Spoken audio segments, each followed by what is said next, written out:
Fala galerinha que segue o canal. Vamos começar uma série de vídeos um tanto diferente dessa vez, mas que eu acredito que vai ser bastante proveito para quem está em dúvida dentro desse mercado de TI atual. E faz sentido, né? Visto que algumas áreas de atuação, né? Algumas áreas da TI ganharam bastante destaque nos últimos anos e, em compensação, a principal área dentro da TI, a programação, acabou se tornando muito mais competitiva, um mercado muito mais exigente. E aí, eu, como alguém que já atuou no mercado como programador e atualmente, de certa forma, também trabalho com programação, mas numa área correlata, que é engenharia de IA, né, ou gestor de automação, como queiram chamar. Eu decidi trazer a minha visão com a minha experiência e também levando em consideração a experiência de diversas outras pessoas que eu vejo nesse mercado. Então, acho que uma pergunta que fica aí para muitas pessoas vale a pena entrar no mercado de programação hoje? Bom, eu acredito que para responder essa pergunta a gente tem que entender, pelo menos resumidamente, o que aconteceu no mercado de programação nos últimos 10 anos, né? Que foi exatamente a época que eu entrei nessa área, né? Eu comecei uma graduação, né, na área de engenharia, mas acabei trancando e indo para um curso de computação. E aí, galera, antes de tudo, o que eu acho importante frisar: não leve muito em consideração a opinião de devs sênior, até mesmo pleno, sobre entrar no mercado, porque por mais bem intencionados que eles sejam, eles já estão fora dessa realidade do júnior que está talvez buscando aí seu primeiro emprego na área há muito tempo. E você entrar no mercado de TI, conseguir o seu primeiro emprego, o seu primeiro emprego de fato em tempo integral, sem ser um estagiário, em 2023, 24, 25, ainda é muito diferente de você fazer isso há 5, 6 anos atrás. Então, galera, como era o mercado de programação há 10 anos atrás? Principalmente focando aqui no Brasil, né? Era um mercado que, de certa forma, ainda é em constante crescimento, com uma demanda cada vez maior, porque o mundo estava se digitalizando cada vez mais e ainda está se digitalizando, né? Ainda esse processo de digitalização continua acontecendo, que significa que a demanda por software continua aumentando. Não sei dizer se de uma forma, numa projeção geométrica, aritmética, qual seja lá qual for, mas o fato é que a demanda por software ainda está crescendo, porque ainda nos dias de hoje a digitalização está ocorrendo. Nós temos cada vez mais eletrônicos na nossa vida, muito mais do que antes, e esse crescimento continua, né? E esses eletrônicos precisam de software, né? Nos últimos anos a gente teve aí a ascensão do IoT, né? Internet of Things, né? Seu smartwatch, né? Roda ali uma espécie de Android, provavelmente. Hoje a sua geladeira tem um software, né? Muitas vezes, dependendo do modelo. Hoje toda televisão tem um software, enfim.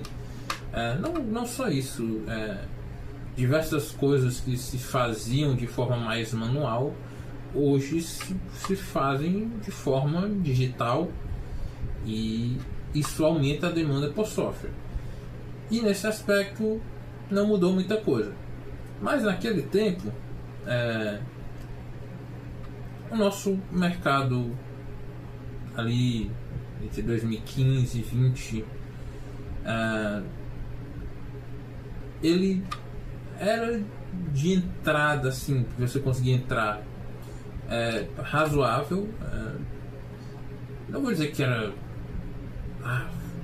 super fácil, mas assim, se tu fosse alguém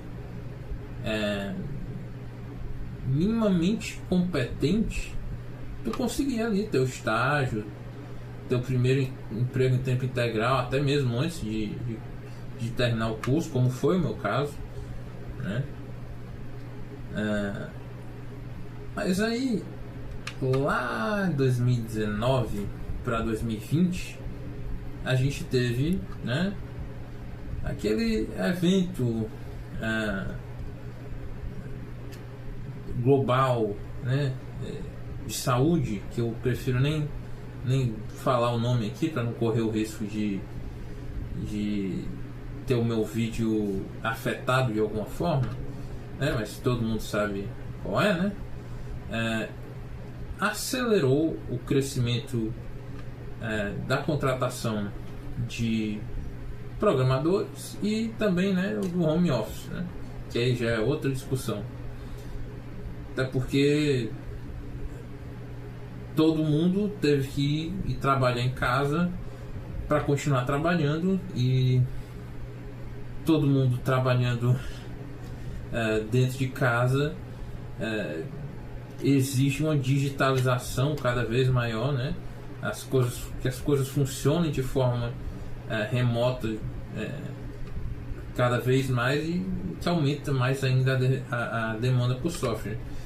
E não só isso, a gente pega ali 2019, 20, 21, a Nasdaq, as ações das empresas de TI chegaram a níveis absurdos.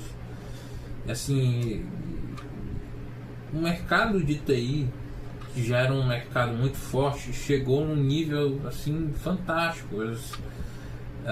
As empresas simplesmente saíam contratando a rodo porque tinha muito dinheiro, e óbvio, a empresa contratando, né? Na visão do mercado, uma empresa que está contratando bastante, uma empresa que está crescendo, e isso meio que valoriza a empresa no mercado financeiro. Então, muitas empresas muito grandes, né, passaram a contratar até sem necessidade. E aí, finalzinho ali de 21 para 22, as coisas meio que se normalizaram. O mercado deu uma enxugada, né? Tirou ali as pessoas menos competentes que não estavam agregando, limpou ali, enxugou ali a gordura de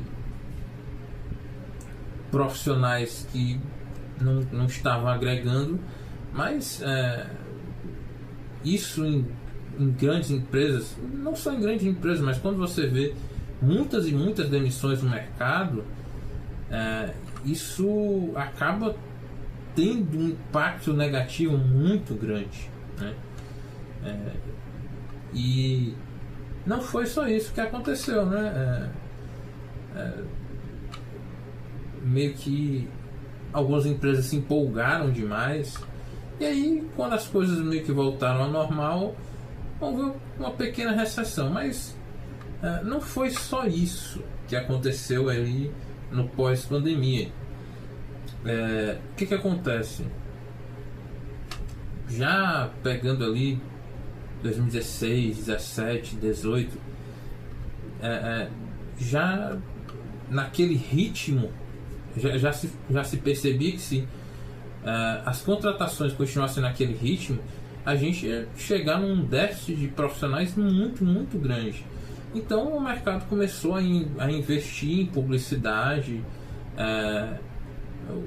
matérias pagas. Quem nunca viu alguma matéria num portal de notícias falando que o mercado de TI tem muita vaga e não tem gente, e que o déficit vai ser cada vez maior? Convenhamos, muitas dessas matérias pagas, né, pelo próprio mercado, o mercado durante alguns anos investiu bastante em soltar na mídia, né, isso para incentivar as pessoas a entrar no mercado. Só que aí eles também não esperavam que ainda teria outro fator, que foi a pandemia, que aí alavancou mais ainda esse mercado. Então, quando chegou para a grande massa o conhecimento dos atrativos do mercado de programação, uma multidão de pessoas começou a buscar migrar, estudar programação, desesperadas para aproveitar aquela oportunidade. E o que aconteceu é que lá para 22, 23, o mercado deu uma leve desaquecida, e não só isso, a quantidade de pessoas que começaram a buscar entrar no mercado era tão grande que mais do que supriu, né? Chegou mais gente do que se esperava, né? Ao ponto de hoje não ser um exagero. Isso é uma coisa que já é realidade há no mínimo 2 anos, pelo menos aqui no Brasil, dizer que tem mais candidatos do que vaga para Dev Júnior, né?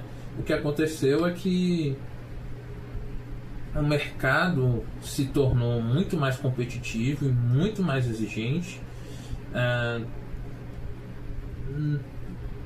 Aparentemente, ao menos olhando para a remuneração, não houve um crescimento proporcional nos últimos anos. Eu, observando aí a média de remuneração, pelo menos aí dos júniors, nos últimos 2 anos não aumentou quase nada. E aí, aquele mercado que era um oceano azul, deixou de ser aquele oceano azul que era antes. Mas, tirando as conclusões, será que o mercado de programação é algo que vale a pena para quem está buscando uma vaga, entrar aí no mercado de tecnologia, ou para quem está avaliando uma carreira de forma geral, se dá com exatas, pense em algo desse tipo? Olha, eu vou ser honesto, assim, eu deixei claro aqui as desvantagens que existem nesse mercado para quem está engrenando, começando agora. Seu primeiro emprego, segundo, Quem está aí buscando ganhar corpo como programador, começar a se estabelecer de fato no mercado, se firmar numa empresa. Para quem está aí nos seus 2 primeiros anos de carreira, meu amigo, eu diria que é algo similar ao que a medicina se tornou hoje, né?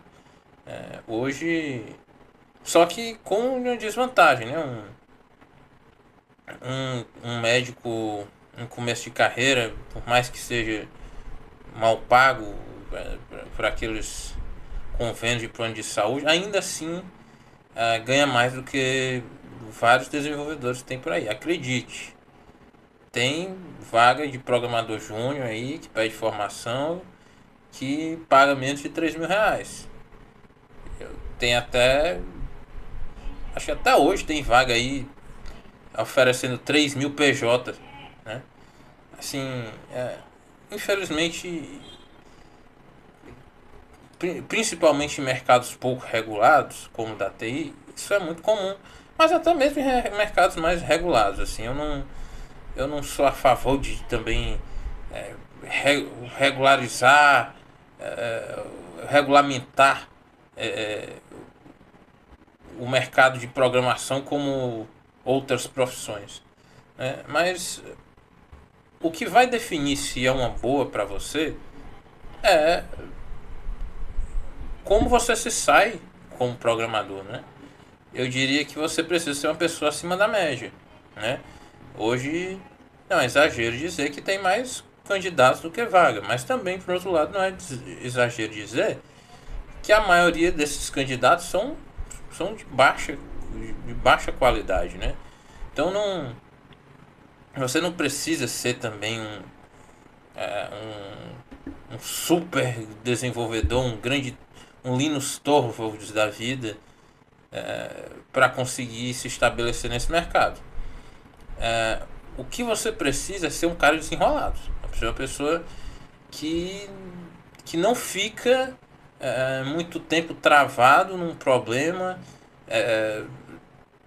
faz o que for necessário, consegue resolver e ir para frente. Você tem que ser um desenvolvedor pleno júnior, né? Muitas vezes, né? Tem empresas que de fato contratam um júnior para ser júnior, mas muitas vezes você vai ser contratado como um júnior para fazer função de pleno ou sem o devido acompanhamento que um júnior deveria ter, né? E aí você precisa, se você quiser ser bem sucedido nesse mercado, você precisa ter uma certa facilidade. E isso você vai descobrir se colocando à prova junto de outros desenvolvedores, outros estudantes, né? Existe um bootcamp que ocorre todo ano, acredito que continua existindo ainda, né? O Dynacop, promovido pela Dynacon, eu fiz em 2023, que é muito bom. É um bootcamp onde você vai aprender a desenvolver ferramentas, software dentro do guarda-chuva de soluções do Microsoft Dynamics 365, CRM e tudo mais, que é bem específico, tem pouco, é bem nichado, tem pouca gente atuando nesse mercado, tanto que as empresas criam essas formações, esses cursos gratuitos todo ano para que haja esses profissionais, porque se depender só da iniciativa das pessoas vai faltar profissionais, né? E assim, um caso como esse, você está ali concorrendo com outros estudantes, outras pessoas de todo o país, e ali os melhores são contratados, né? É um exemplo, né? Existem hackathons aí, competições, enfim, existem diversas formas que você pode se testar e ver se você é um cara uma pessoa que consegue se sair um pouco, tá ali um pouco acima da média, que tem uma certa facilidade com programação. você pode entrar no mercado da programação também se você não tem tanta facilidade assim. Vai ser bastante complicado. Você vai provavelmente passar uns 2, 3 anos aí, pelo menos, sem ter uma renda fixa certa. Enfim, você vai ter suas dificuldades, mas você vai conseguir. Assim, se você de fato se empenhar, fizer a sua parte, não desistir, né?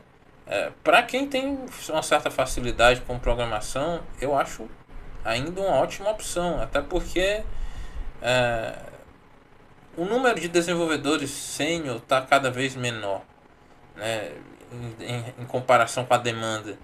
E aí tem muita empresa caindo na armadilha de usar IA para gerar código no lugar de contratar Dev Júnior.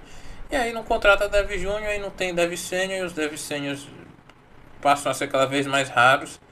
E aí o salário deles vai ser cada vez maior, né? Mas existem sim outras áreas correlatas, áreas dentro da TI, que pagam tão bem quanto ou mais do que um programador aí nas posições júnior, né? E que você não precisa programar tanto, né? Tem pouca programação, são menos difíceis de aprender, enfim, tem aí pelo menos 3 áreas dentro da TI que valem a pena você ver com carinho.